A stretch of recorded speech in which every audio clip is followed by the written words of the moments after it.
سامعین و ناظرین، انفیکشن کنٹرول سوسائٹی آپ کی صحت کو بہتر بنانے کے لیے اور آپ کو پرابلمز سے بچانے کے لیے، انفیکشن سے بچانے کے لیے آپ کے لیے مختلف مضامین کے سلسلے کو جاری کیے ہوئے.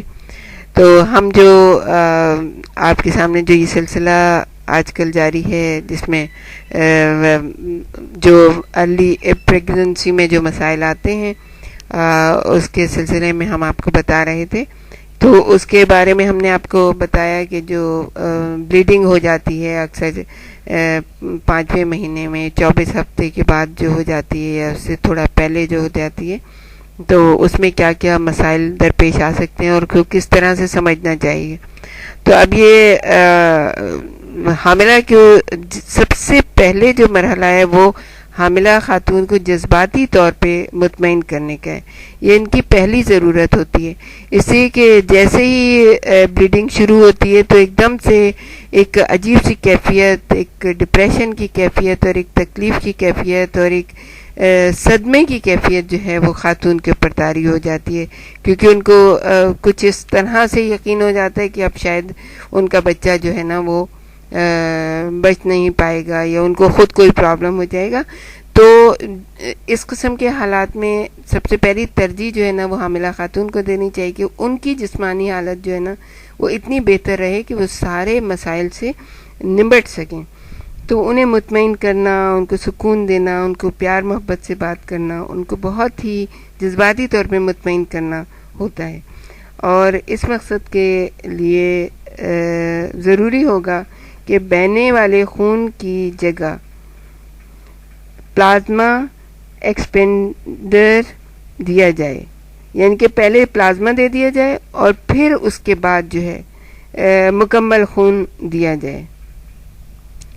اگر حاملہ کو شدید تکلیف محسوس ہو رہی ہو تو طاقتور درد کش دوا دینا بھی فائدہ مند ہوتا ہے، کیونکہ اس سے اس شوق کو روکا جائے کہ جس میں حاملہ خاتون اپنے صدمے کی وجہ سے جا سکتی ہیں.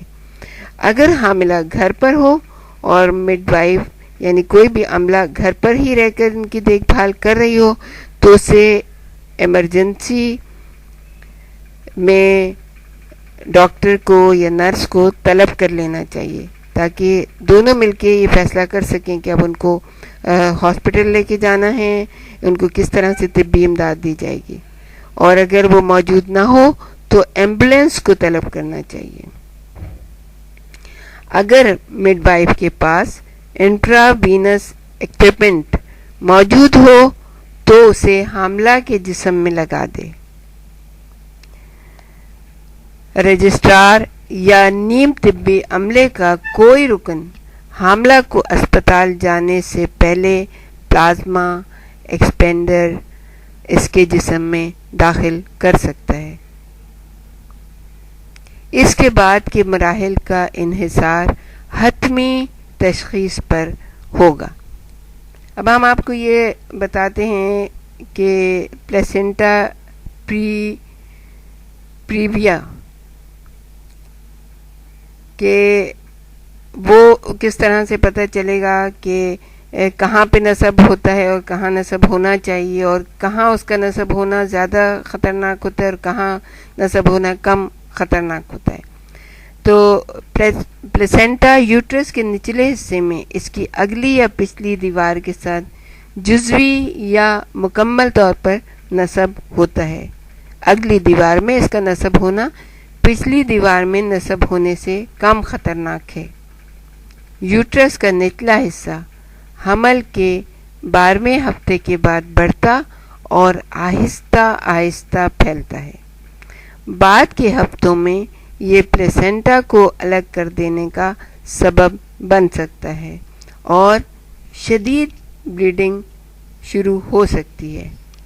خون خارج ہونے کی وجہ پلیسنٹا کی وریدی یعنی کہ خون کی جو نسیں ہیں اس کے درمیان پڑنے والا شدید دباؤ ہو سکتا ہے.